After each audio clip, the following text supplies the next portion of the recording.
जमुना एक बड़ी मेहनती और दरियादिल औरत थी। वो बहुत स्वादिष्ट कुल्फी बनाकर सुल्तानपुर में बेचती थी। कुल्फी बेचकर ही वो अपना पेट पालती थी। बच्चे उसकी कुल्फी को बहुत पसंद करते थे। कुल्फी ले लो, कुल्फी, कुल्फी ले लो। एक कुल्फी कितने की दी? 5 रुपया बेटा। मेरे पास तो 1 ही रुपया है। ठीक है, 1 रुपया ही दे दो। ये लो कुल्फी। जमुना की दरियादिली देख उसकी सहेली थोड़ी परेशान हो जाती थी। जमुना, अगर तुम इतने सस्ते में कुल्फी बेचोगी तो तुम्हें बहुत घाटा होगा। तुम अपना घर कैसे चलाओगी?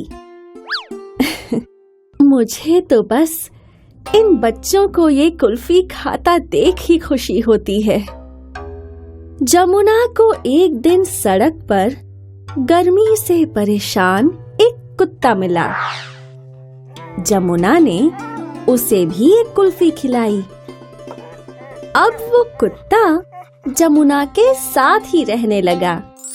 जमुना कुल्फी बेचने जाती तो वो भी उसके पीछे पीछे गली गली में जाता था। जमुना की स्वादिष्ट कुल्फी धीरे धीरे पूरे सुल्तानपुर में प्रसिद्ध हो गई। सब बच्चे अब सिर्फ उसी से कुल्फी खरीदकर खाते थे। बच्चे उसे प्यार से जमुना मासी बुलाने लगे। जमुना मासी आ गई। पहले मुझे नहीं, पहले मुझे दे दो। अरे एक एक करके आओ बच्चों, सबको कुल्फी दूंगी। आज बहुत सारी कुल्फी बनाकर लाई हूँ। जमुना की कुल्फियों की बढ़ती बिक्री से आइसक्रीम बेचने वाले हरिया को बहुत जलन होने लगी, क्योंकि अब सब बच्चे उसकी आइसक्रीम की जगह जमुना से कुल्फी खरीदने लगे थे। हरिया ने अपनी आइसक्रीम की बिक्री बढ़ाने का एक तरीका निकाला। अरे जमुना बहन, कब तक गली गली सर पर ये बोझा रखकर घूमोगी? एक काम करो, अपनी सारी कुल्फी मुझे बेच दिया करो। नहीं हरिया, मुझे खुद बच्चों को कुल्फी बेचना अच्छा लगता है। तुम्हारी मर्जी, मैंने तो सोचा था कि तुम्हारा काम आसान कर दूं।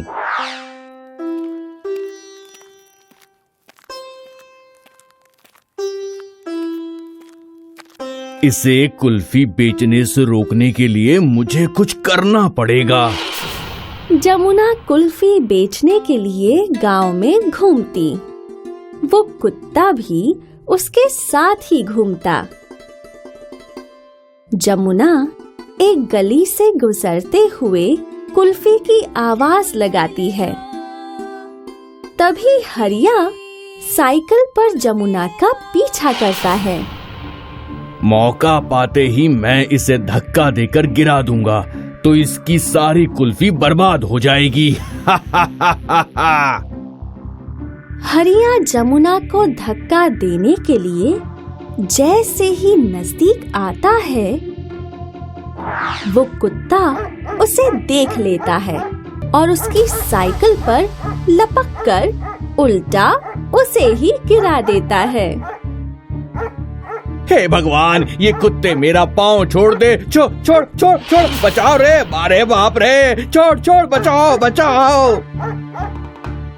हरिया किसी तरह अपनी जान बचाकर वहां से भागा। जमुना की कुल्फी बर्बाद करने के चक्कर में खुद उसकी बर्बादी हो गई। उस कुत्ते ने जमुना की कुल्फियां बर्बाद होने से बचा लीं। इस कहानी से हमें ये सीख मिलती है कि मेहनत और दया का फल हमेशा अच्छा ही मिलता है। जो दूसरों पर दया करता है वो कभी मुसीबत में नहीं फंसता।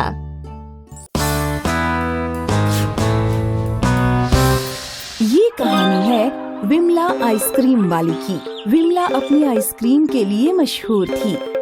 मुझे ऑरेंज फ्लेवर चाहिए और मुझे लेमन और मुझे तो स्ट्रॉबेरी फ्लेवर चाहिए। हाँ हाँ, सबको दे रही हूँ। विमला के हाथ में हमेशा एक घंटी हुआ करती थी। जैसे ही वो घंटी बजाती, गली मोहल्ले के सारे बच्चे उसके पास भागे चले आते। इस शहर में एक आइसक्रीम की दुकान की थी, लेकिन कोई बच्चा वहाँ नजर नहीं आता था।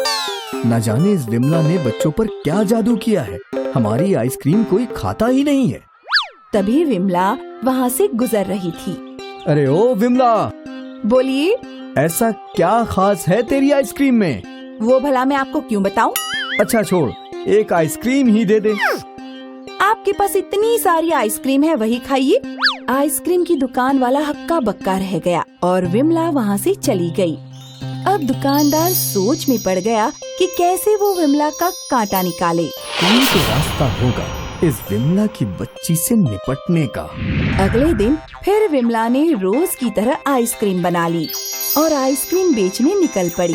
विमला की घंटी सुन सारे बच्चे उसी की ओर खींच कर चले आए। विमला ने एक एक करके सारे बच्चों को आइसक्रीम दी। आज विमला का व्यापार अच्छा चल रहा था। लगता है आज दोपहर तक सब आइसक्रीम खत्म हो जाएगी। और वैसा ही हुआ।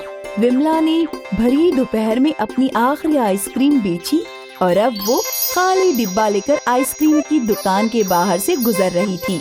देखो, मेरी तो सारी आइसक्रीम बिक गई और मेरी सारी पड़ी पड़ी सड़ रही है। अब तुझे क्या पता कितना नुकसान होता है मुझे। काश मेरे पास भी कोई तेरी तरह होता जो घूम घूम कर आइसक्रीम बेचता।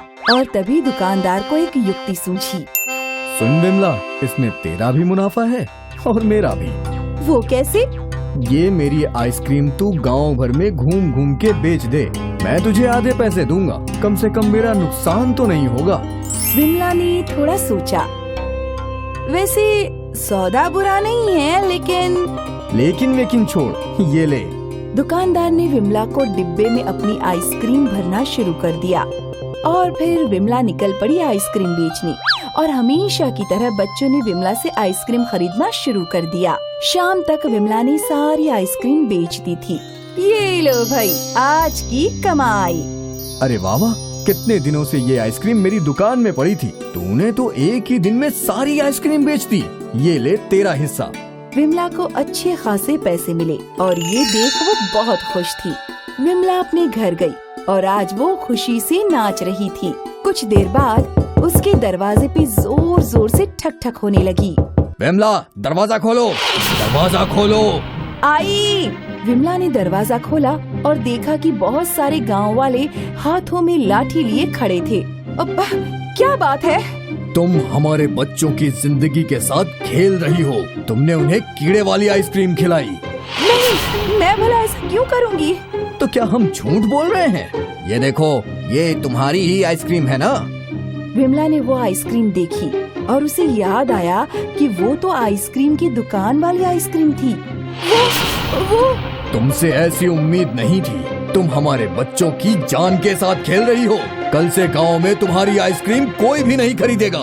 सरपंच गुस्सा होकर वहाँ से चला गया और साथ ही सारे गांव वाले। फिर विमला वहीं बैठकर रोने लगी। कितनी बड़ी बेवकूफ हूँ मैं।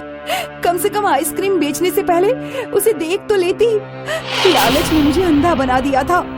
बेवकूफ हूँ मैं। विमला को अपने लालच पर पछतावा हो रहा था, लेकिन बाद पछताए क्या हो जब चिड़िया चुग गई खेत। इसीलिए बच्चों कहते हैं लालच बुरी बला है।